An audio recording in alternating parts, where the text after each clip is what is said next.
I'm not sure that I'm the biggest music lover, but I think I'm probably the biggest music fan, and I think there's a difference. I'm the one that would, sit in front of the hotels and wait for Richie Blackmore and Deep Purple guys, or, Kiss, or Status Quo, any of those bands that came through Copenhagen every 6 months, Thin Lizzy. I was the one that was obsessed. I was the one that saw the shows, bought the records, but also needed the autographs and needed to feel a connection to the bands.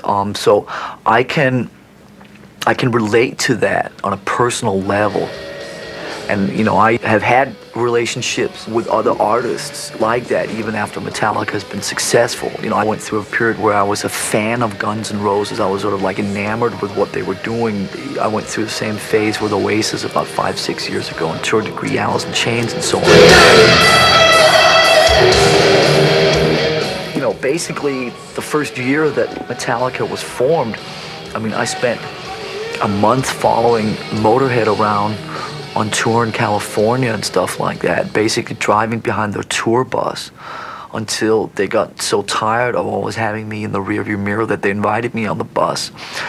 And so you talk about guys who follow Metallica around, I can totally relate to it, because when I was 19 or 20 or 22 or whatever, it filled a void in my life. And I think, to what is it really about? It's about filling a void, isn't it? They take away my ticket because my brother got rowdy.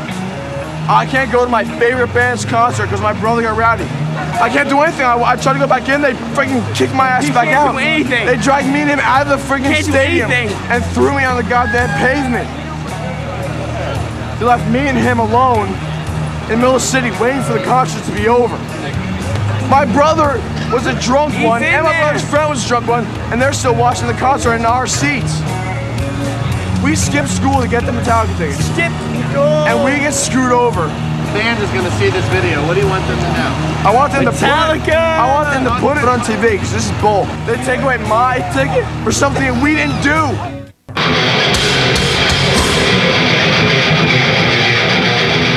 That's so bad!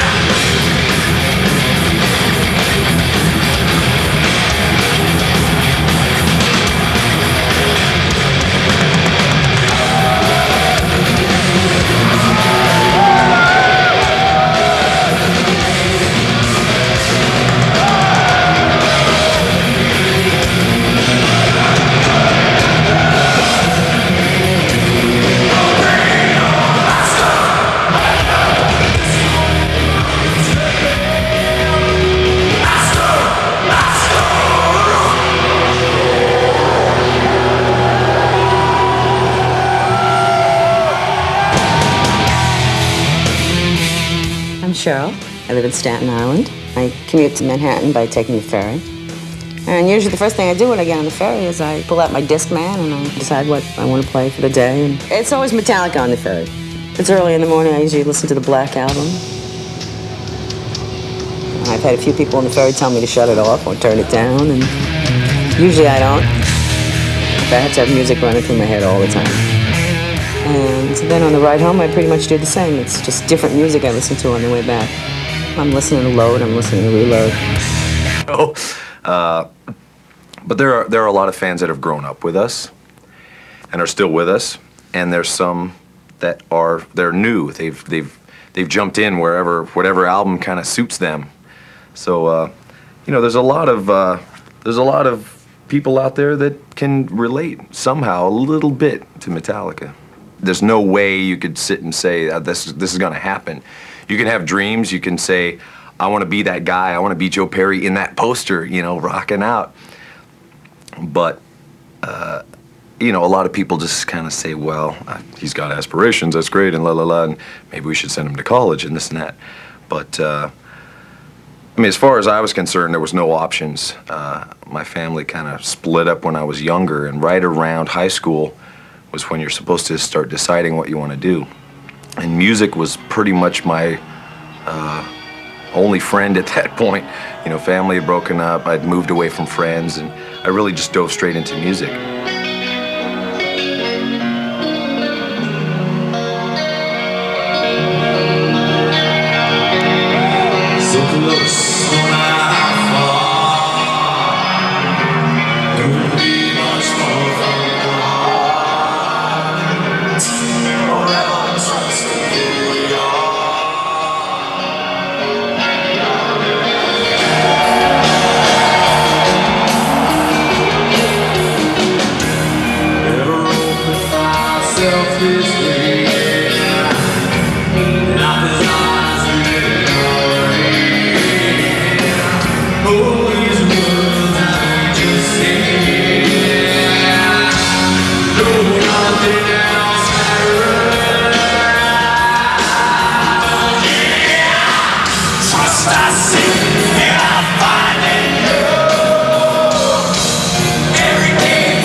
feel that we're all one big family, and they're part of that.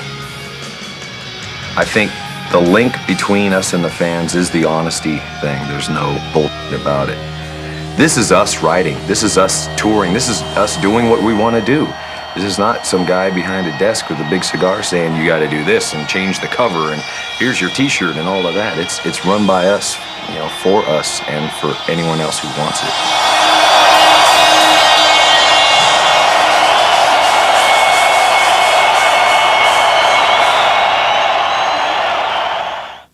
America, 1968. Martin Luther King was shot. I bought it the same, let's see, probably been out for a week or two. We've been reading about him in a magazine, Kerrang magazine from Britain. And we just love the name, that's all. We love the name, we got to hear this stuff. And from then on I was hooked, and that would have been, I guess, 83 or something.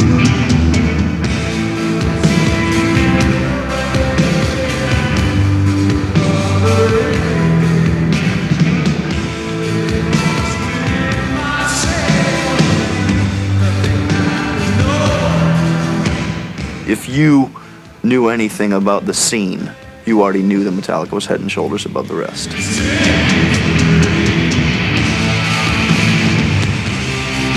I was working hard with this band Flotsam and Jetsam in Phoenix, and we played a lot of Metallica songs, and I sang all of them. And it was, I mean, they were my favorite band, no question about it, hands down. And just completely blown away by their bass player. I mean, I just felt so inferior.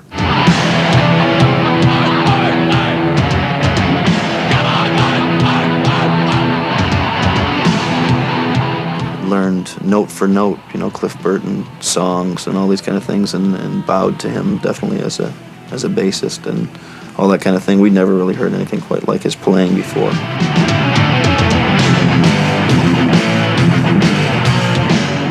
And so when I heard about Cliff's death, to me, it should have been front page, and it should, you know, the picture should have been one of his cool pictures, you know, or something. And there's this little snip, you know, Clifford Lee Burton, 24, bassist of Metallica,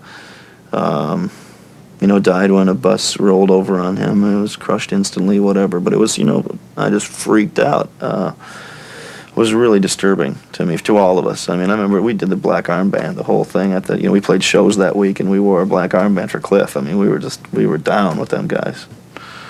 I thought that they should probably stop. That was, you know, the Kill 'Em All, Ride the Lightning, Master Puppets. That's the blueprints for this music, man. You just lay that down. You put that in the Smithsonian, in my opinion, and that's, you know, that's for our type of music and this part of the century, man. Those guys are the kings. And then I heard something about they were auditioning bass players and all this, and whoa, you know, just the chance to actually even try to prove myself amongst that caliber of players, that kind of thing, man. I just really wanted that. If I could have an hour with those guys, just give me it, you know. And then about the second day after I realized that I did have an audition, I'm going, wait a minute, we're not just going up there just to be hanging out and play the guy. You're gonna get it, man. You're just gonna get it. That's all there is. You were the man. You're the chosen one. You gotta do it. That's it.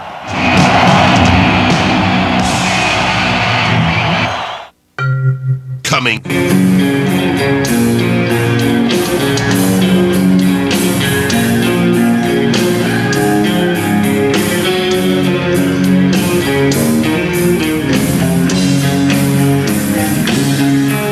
I have a love-hate relationship with fame.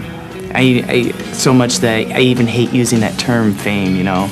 People objectify you, you know. They feel that they know you, and inevitably when people meet me, they say to me, wow, you're nothing like I thought you were. Or, you know, they see me on stage and then they see me off stage and they say things like, wow, you know, you come across on stage as this like a big, mean, you know, monstrosity of a person. And off stage, you know, you're just kind of like just a mellow, regular guy.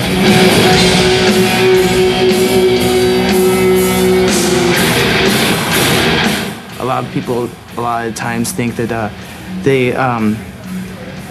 they deserve more time with me than I can give a lot of times. And, You know, sometimes that's a problem, especially when you have other obligations or you're in between obligations and you don't have time to like stop and talk to a person.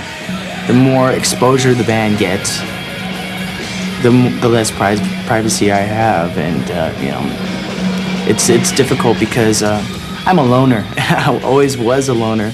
Even when I was in grade school, I was a loner. And so I find it difficult sometimes. I don't want to be some outgoing, you know, celebrity type person when I know deep down I'm really not. And so a lot of times I'll just be the quiet person that I have to be. And sometimes people think that, you know, that's just arrogance or something, and it really isn't. You know, it's just the way I am. A lot of times it just, I feel that I'm disappointing people. And, you know, I don't want to disappoint people. I first saw Metallica in 1983. I mean, I was just a fan like everybody else. And I just continued to...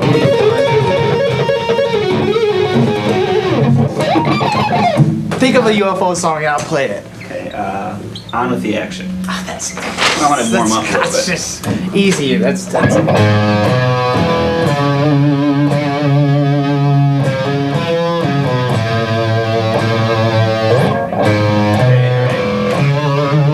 Is that it? Was that it? That's it. That's it.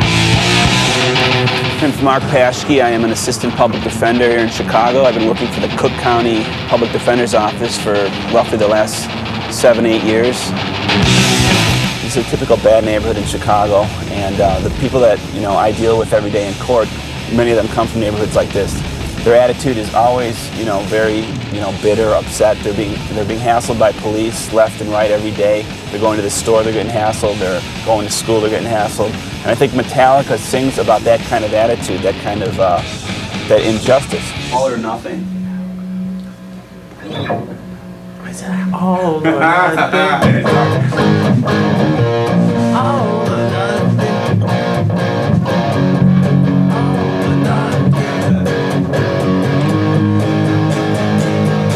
Which is actually an old Faces song that UFO covered. That's obscure. The reason I became a PD was because I wanted to try to help a lot of these people that really haven't necessarily had a fair shake. In Metallica, in a few of their songs, they talk about the justice system and they talk about the idea that it's all payoffs and it's all about money, but I don't think it's necessarily about money. I think it's about power. Every one of my clients is black. What's that all about? Every one of them, 97% of them are black.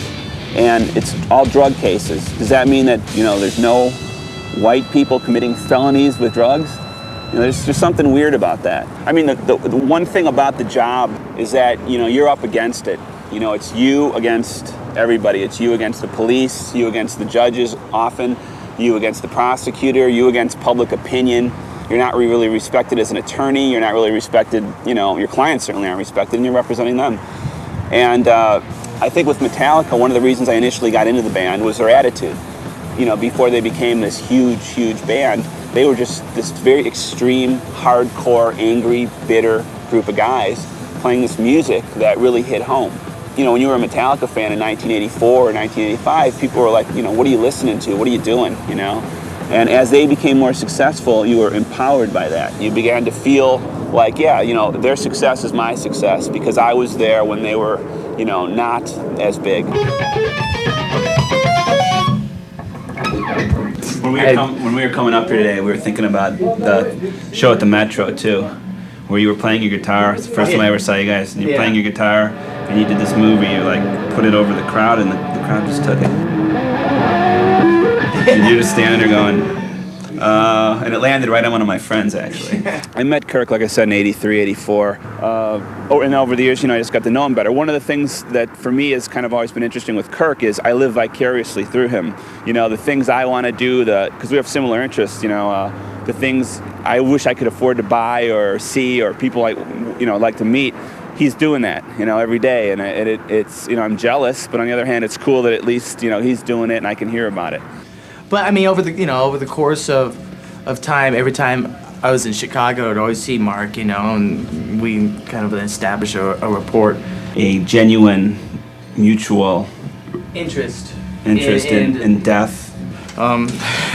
Mark brought us to the Cook County morgue, and we went to the morgue and hung out. And it was a really great date for my wife and I. This is when we were still just starting to see each other, my wife and I. I met this freak that worked there that was kind of like, Kirk, I'd love to meet Kirk. So he set this up so when Kirk would come in, they were going to do autopsies and everything right when we got there. And the second that we walked in, they pretty much said, okay, they're here, let's start.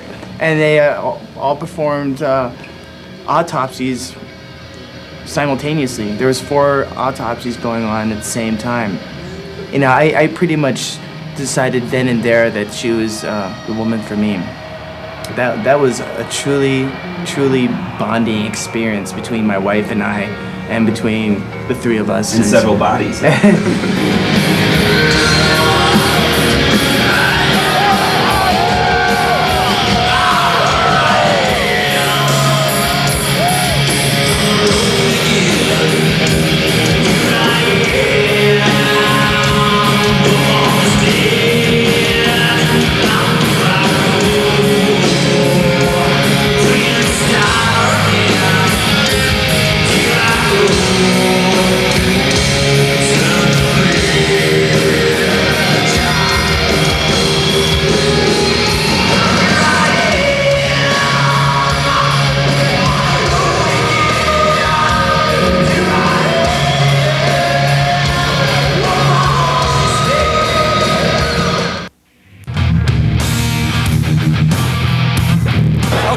just won backstage passes from our local radio station here, Laser 103. And we are excited as hell because this is the first time in 3 years we've been trying to get backstage. 3 concerts. I think that's hard for me. I have been dreaming of this. This is like a dream ever since I became a Metallica fan. He is one of the biggest fans I know around besides me. I can complain. I have 30 Metallica shirts at home, and I have 2 walls, 1 wall full of merchandise that I've collected. I've had dreams of this. I mean, I always pictured, what would you do the day you got to see Metallica? And it's almost, you know, once it happens, your mind goes blank. It's here, man. It's here. It's like, you know, your mouth goes dry. Everything you prepared for to see them is gone. It's like, you know, I could probably die happy right now. I could. Okay, guys, all you guys with pre-show passes, are you ready to go backstage? Okay, here's the deal. Follow me single file, okay? Toby will bring up the rear. Backstage passes, single file. A second, when I get the word that the band is ready, we will move, okay? Please stay up against the walls. There's people that have jobs to do that come through here. We're waiting to see them. I'm gonna get whatever I can sign. It doesn't. We're not sure what. I bought this shirt like a couple days ago on the 1st. It was getting signed. It's never being worn again, ever. I'm going to buy a case for this if I get this hat signed.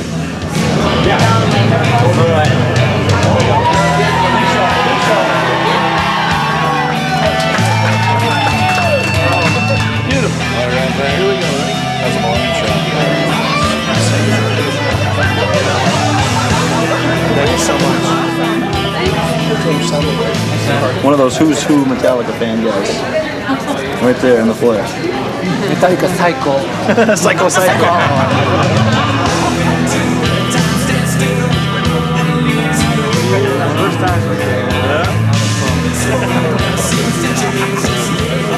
Signing a birth certificate.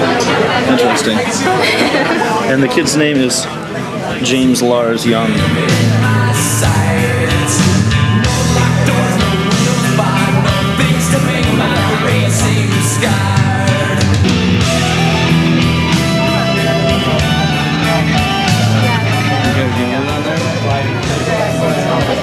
Welcome to Milwaukee. Again. Can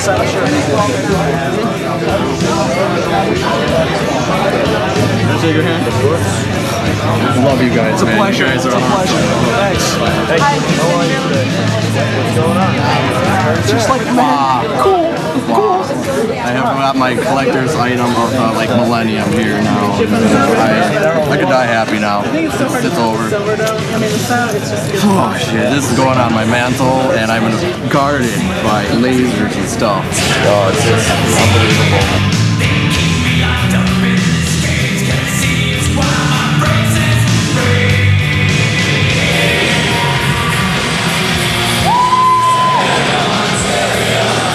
Being able to see all of the different people that are enjoying the music, the way that they're able to express it and feel a little more comfortable about being a part of something and letting something become a part of them. It's unreal sometimes, it really is. I really try to step back a lot of times, keep the low profile and step back and be able to view that and really value it and really try, be thankful for that every day. Back again, how you doing, What's up, man? dude? How are you? All right, be here tomorrow night again, too. Good. We're still very much fans of music ourselves, and the people that we have taken on as our teachers or our heroes, Black Sabbath and Motorhead and all these different guys we still hold dear.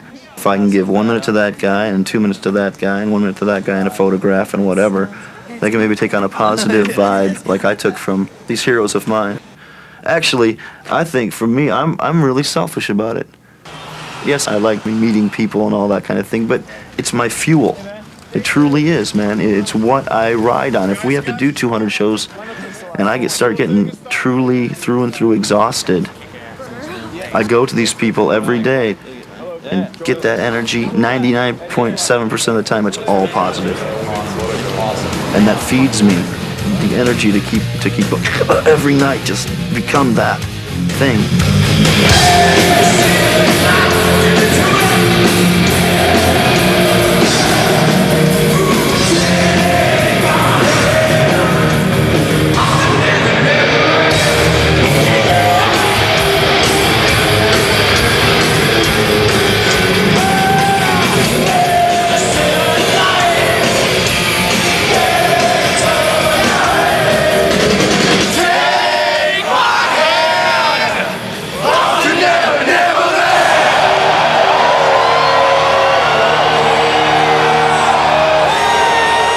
It's just hard to put your finger on how or why we've arrived at this point, But we have, and it's just a really, really magical thing. If you put 10 Metallica fans up against that wall over there, you're gonna get 10 different people, completely different people.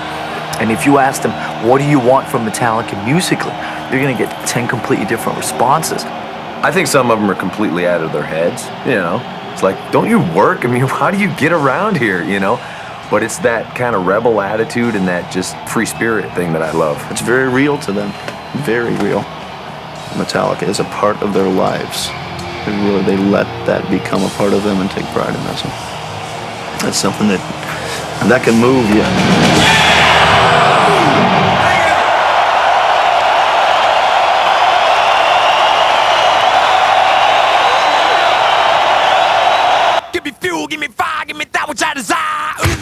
More Metallica is up next on an all-Metallica episode of VH1 Rock Show, only on VH1. Then I gotta ditch the really beautiful hot date I came here with, and this girl is so fine. She'll melt concrete. This girl. But what I'm gonna do is, I'm gonna say.